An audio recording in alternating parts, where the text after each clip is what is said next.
A tremendous team victory for our team, and we had said earlier to our team that we needed to have a statement game. And after we played last week against FIU, the way we played, didn't play very well, but we needed to come out and play well tonight. And our guys did, from offense, defense, to special teams. And you see Will Stein go down, and then Teddy Bridgewater, he comes in and he plays tremendous. But the reason why this is so important, we talk to our guys all the time about changing the culture of this program. You know, we've been down for 3 years. Last year we had a year, then you see us bounce back. But we needed a statement game to change the culture. And what I mean by that, and we have to change it within our university also. I mean, you see students on our campus that walk around with UK. And I always say to them, okay, if you're going to walk around with UK stuff on, you must not got accepted to UK. Then you're here at the University of Louisville, so let's represent our university. Let's come out and represent. You see alums who have graduated from our university, and then they still have UK stickers on their car. I mean, what do you have to say to that? We have to get the support back into these universities. We go play 2 games early, and we didn't sell out the stadium. Teams come to, our alums should feel like they come to watch our players play and don't worry about who we play. It's all about the team and supporting the football team. And that's what we have to have. That's the only way the culture is going to change within our program. And it has to change. I tell our players all the time, if we continue to win and we win, then it'll change. And the only way it's going to change, we have to change it ourselves. Charlie, you mentioned that living here in Lexington, there's a lot of support in my travels for University of Louisville athletics. Speak to that point, how much you appreciate that, and folks that are down here supporting you guys up there. Oh, I love it. And I came down here, spoke down here last year at an outing. We had probably 150 alums there. But it's important. But it's important for our university, because if you always look at it, you know, they may say we're the stepchild or whatever. But we have to make a statement where we got to get this program back the way it needs to get back to. The only way it's going to happen is we have to continue to play well, and then we will get the alums who want to support Kentucky. We will get them to support our university. So talk about the offensive line and the running game, 2 areas where you struggled the first 2 games. Tonight, they really came to life. Well, the offensive line and the defensive line were called out, and I said to them, the only way we're going to win this game has to be one up front. And with the up front, I mean, we had to go run the football, and defensively, we had to go stop the run. And we were able to do it tonight. We took Dominique Brown, and he played some running back, played some quarterback, played a lot of position for us. And he was able to run behind his pass and get some positive yardage. But it was critical for our offensive line, because you're right, the first 2 games we hadn't had no big-time runs. So tonight we were able to get that done. Stein and then Bridgewater coming in just is amazing. Well, yeah, with Stein going down, and Bridgewater is prepared to play quarterback. You know, he hadn't had the opportunity because, you know, the last 2 games in the second half, we just haven't played very well. He's gotten a series in the second quarter. But we're very comfortable with Teddy, and you watch him tonight. He managed the ball, he managed the offense, threw the ball very well, and we got some good plays. What happened to Will? Don't know for sure, just has a shoulder. Could he have come back in and looked like he was warming up at halftime? Oh, he could have came back in. You know, defensively, he held the 19 yards rushing. And that's what we need to do on defense, stop the run. And our defensive front put enough pressure on the quarterback, got around him, made Newton make some bad throws, and we were able to run him down. And if you watch the 2 games that they won earlier, Newton scrambles into Western Kentucky games for 52, and then he scrambled into Central Michigan for 17. Got down our sideline there, right there at the end. But it was so critical to contain him.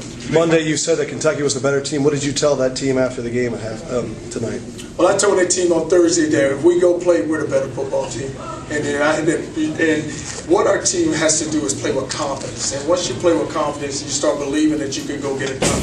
I said, God, it's all about you guys right here. And we talk about changing the culture. We talk about being a football team. And it's not about me, it's not about you, it's about the team. Let's go play as a team, and we can go win this football game. Well, Charlie, after this game last year, you weren't particularly happy about the final results. Tonight you win. Are you just as happy now as you were upset last year, and why so? Well, we still, it's a game that we needed to go win as a statement game, so it's a victory. You should be happy. I mean, we all should be happy. It's a victory, and it's a rival. It's our rival, it's our state rival, so we have to be very happy about this game. How can a game like this help your season going forward? Well, you have to go win the next one. Now, it does no good to win this game, then go out there and not play well. So now, with us winning this game, guys can understand each game just gets bigger and bigger, and you have to go play well. Charlotte, Is Teddy your starting we quarterback? had a freshman. He didn't seem to be nervous, didn't seem to let the crowd bother him. Just think about that. A true freshman coming in an environment like this and playing as well as he did. Well, he had a good week, and just the poise that he showed tonight. But you expect it, man. Here's a guy that was highly recruited, and you look at him and say, okay, Teddy, the opportunity is going to come for you. And you never know, because a guy's always a play away from playing, so you had to prepare yourself. And he prepared himself for this moment. And if you just, like I said, if you ever just watch him work and the way he goes about studying the game, we're very comfortable with Teddy Bridgewater being the quarterback. So if Stein is healthy for Marshall, is Stein the starter, or is Bridgewater? I can't answer that. Coach, you got a lot of guys on defense that make plays, but I think Adrian led you in tackling. Guys who started like 13 tackles. He really played well. Bushell Yeah. did play very well. You know, they threw the ball out there a lot. He was able to go out and make a lot of tackles. But he's a talented cornerback, and we needed that. Just you look at King, and he was able to match up with King some. But Bushell, it plays very physical. He's long and can run people down very fast. John McGrannon, he plays some Wildcat. I mean, did you sense that he could have that kind of success as just as a tailback out of the backfield tonight? Well, Dominique is 215, 220 pounds, so I'd say, you know, you get a guy like that who can run behind his pads, and we made a decision on Monday. You know, you're sitting there, there's a guy who's standing there not getting many plays, and when he does get plays, he get positive yards. They put that guy in the game, let's play him more. I mean, we can't let a talent sit on the sideline. We're not that good to waste our talent like that. Charlie, does Teddy have the full complement of plays as a quarterback? I mean, since he is a freshman and is just getting used to the system, do you guys shrink the playbook at all, or does he does the same? We shrink the playbook for no reason. Teddy has everything that Stein has. I mean, they're the same. I mean, you look at two guys who've been competing for the starting job, so you can't say to Teddy, you have this half and he has a full. No, they're both those guys are competing. They're both starters, so they have equal amount. How do you hope to capitalize on this game in in-state recruiting? Well, they said, you know, a lot of players probably came out here tonight to watch the game, so you still have to recruit.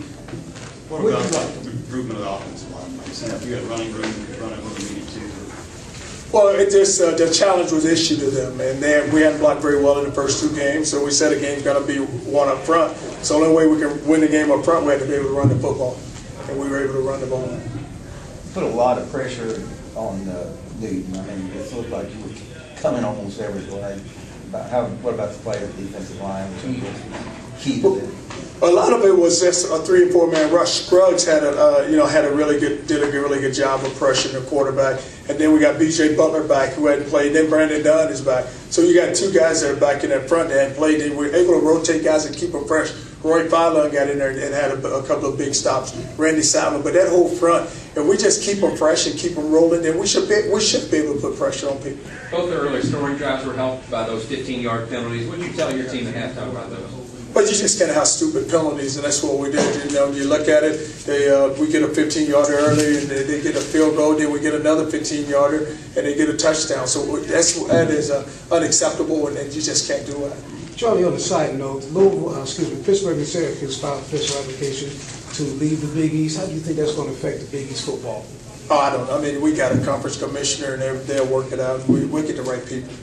Anything else, Coach? Good Nice game. Thanks, Charlie.